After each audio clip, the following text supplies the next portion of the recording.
Prestige yachts are the world leader when it comes to Flybridge motor cruisers.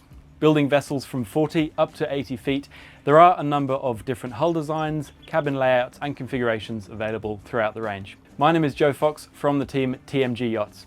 Let's take a look through this brand new Prestige 420F.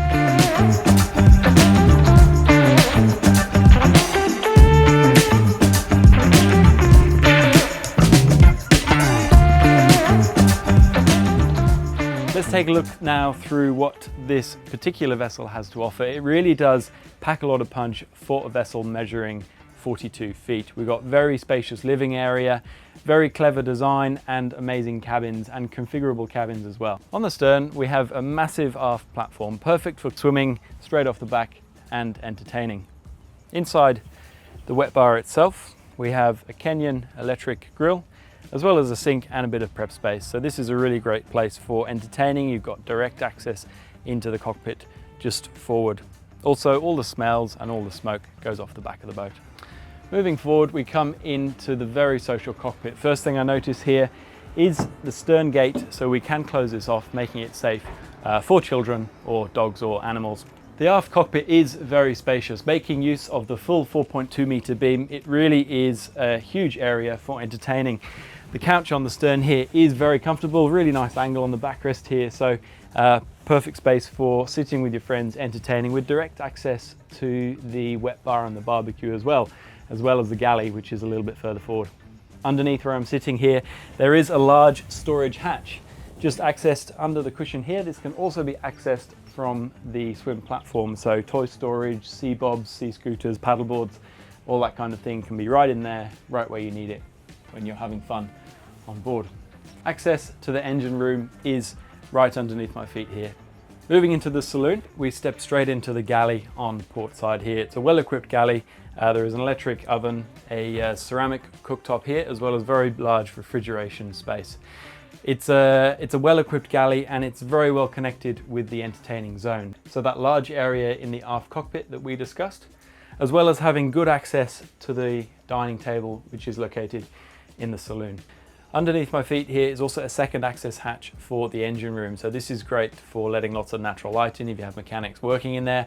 There are lights, powered lights in there for visibility, but also access in here to the generator, which when you're not connected to shore power is responsible for running the air conditioning and your 240 volt systems. I'll just point out a number of soft furnishings and features which really bring this vessel up to another level. In the galley here we have this beautiful stone finish. All the railings are wrapped in a beautiful leather that perfectly complements the internal wood finish of the vessel as well. This particular vessel has had an upholstery upgrade, so just adding an extra level of comfort when you're hanging out inside the boat. The interior is also complemented by very tasteful indirect lighting as well as LED strip lighting in the ceiling.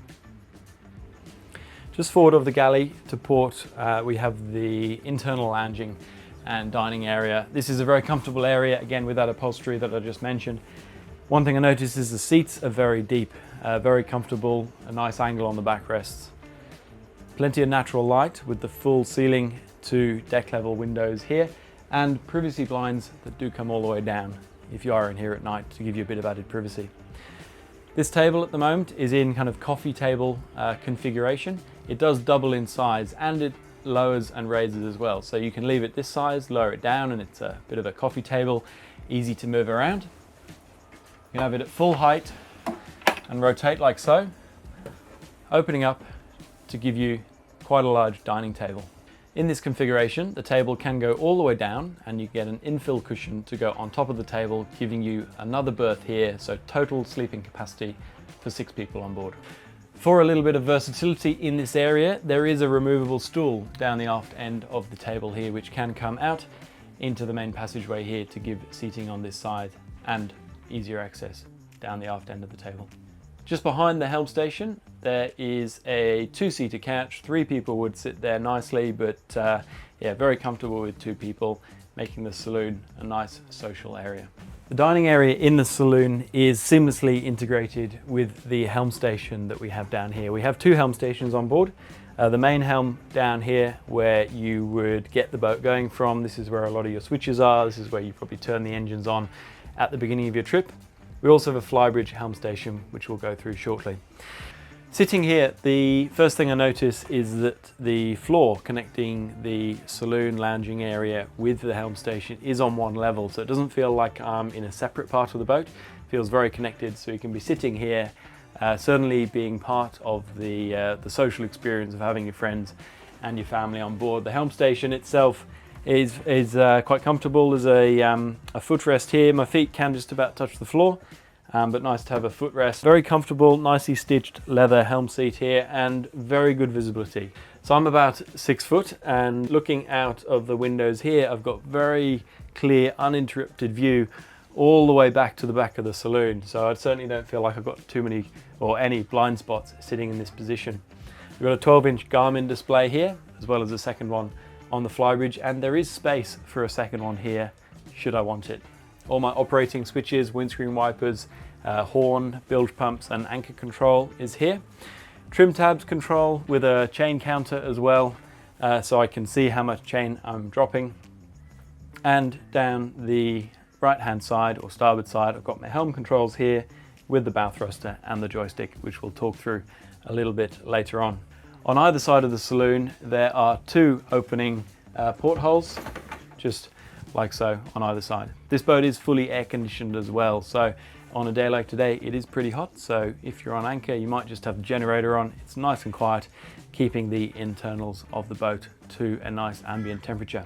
Let's head down into the cabins now and take a look at some of the accommodation, which I think on a vessel of this size is some of the best in class. Down in the forward cabin we have a beautiful V-berth, lovely hull windows letting in plenty of natural light, and good space here for manoeuvring around the berth. Plenty of storage down either side. There's a clever split system door here, so you close one side and close the other, and that's a really good way to make advantage of the space. It means we don't have the full length door coming off here. It makes the door a lot more streamlined working with this cabin and the size that it is. Another really clever space saving technique, if you are of the taller stature, this bed here does expand, and there is a filler piece just here that actually goes in there. So I'd say if you're over about 5'8", you'll want to use this filler piece, which does take up a little bit more space, but it does give you a very nice length berth there. Again, around the cabin here, plenty of natural light, some really nice indirect lighting, the LED strip lighting in the roof, as well as a nice mirror here with a hanging wardrobe. All the cabins also come fitted with power points next to the bed, as well as hardwired USB sockets for charging your devices. So really, when there are 2 couples or 4 people on board, each cabin does have its own ensuite bathroom. But during the day, this head here, which is obviously part of the VIP cabin up the bow, has day head access, so if you have guests on board, they don't need to come into your cabin to use the amenities. This is a very nicely fitted out bathroom, or head as we call it on a boat. Lots of nicely finished corian, a beautiful, looks like freestanding basin there, very nicely finished, along with a separated shower compartment that separates with a glass screen, and the toilet is in there also. Full standing headroom in the shower, as well as plenty of natural light coming in from the porthole there, as well as ventilation. So the access to the master cabin is located to port as we come down the companionway steps. Immediately on your right hand side, further to port, you have access into the ensuite head and bathroom, which is located in the master cabin. This is a slightly different layout to the other side, which is the VIP or the day head. This has a fully separated shower compartment with a toilet area, so it's a little bit larger. The fit and the finish is exactly the same, lots of polished stainless steel, a beautiful basin, and that corian worktop, as well as the duckboards in the shower, makes for a very inviting atmosphere. The master or primary cabin is really where this vessel comes into its own, and really where you notice the volume in that 4.2 meter beam. I'm sitting here on the bed, lovely spacious bed, quite nice and low, so we really feel like we're in the belly of the boat, although either side we have 2 very large hull windows, so We could turn all these lights off and it would still feel very light and airy, not claustrophobic. It doesn't feel like you're in the belly of the boat at all. Just in front of me here, we have a very clever, again, space-saving solution, but a good storage setup, as well as down both sides of the cabin, plenty of storage like so. I think the most amazing thing to point out here is the fact that we have a full beam master on a 42-foot vessel. It's normally something that we see reserved for the bigger vessels, you know, the 460 or even, you know, into the 50-foot models.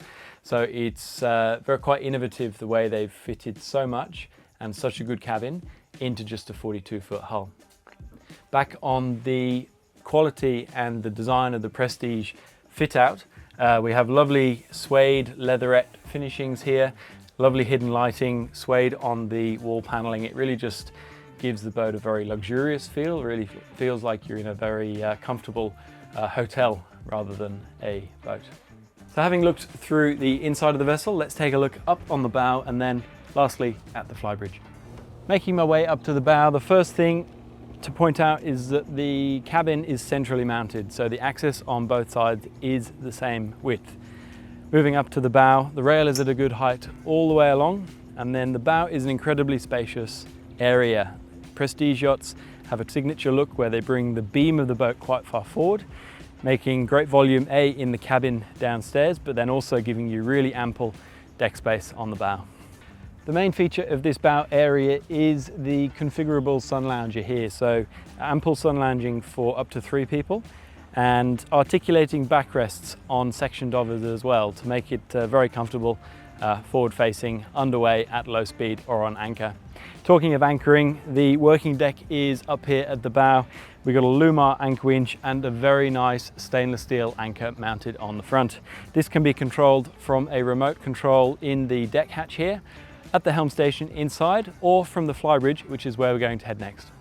Coming up to the Flybridge, the access is very large, good handrails on the staircase coming up to the Flybridge, and up here it really is quite large. You know, I've been on other kind of 45, 46-foot vessels, and I'd say this competes in terms of area and volume. At the aft end here, we have a dining table. Lovely L-shaped bench here.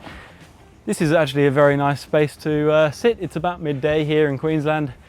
I'm under the canvas bimini here, nicely in the shade, and I've got an excellent view. Plenty of space, I'd say, easily 4 people sitting around here. Then if you had a foldable deck chair, you could have a 5th here as well. Just forward of the dining area is a small but very ample wet bar. Inside it has a fridge and there is a small sink and another Kenyan grill. So if you're having a barbecue on board up here, you don't need to be trekking all the way down to the back of the boat to cook your sausages.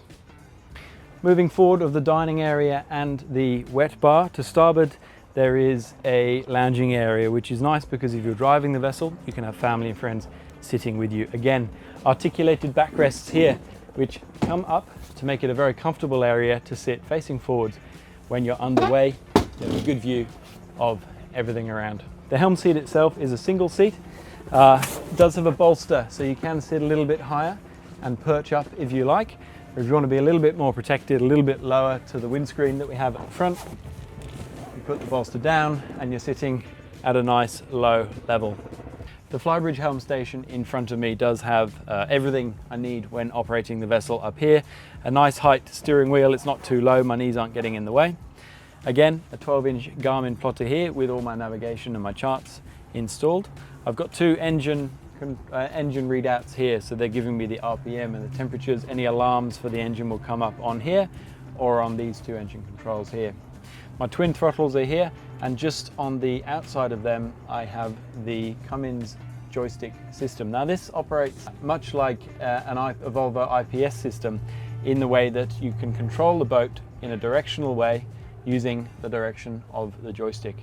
This links in with the bow thruster. So we're a shaft drive boat. We've got 2 420 horsepower Cummins engines connected to a shaft drive in a semi-tunnel drive system at the back. So the prop shafts and the propellers are actually cut into the hull of the boat, giving a lot of directional thrust directly out the back, which is exactly where we want it.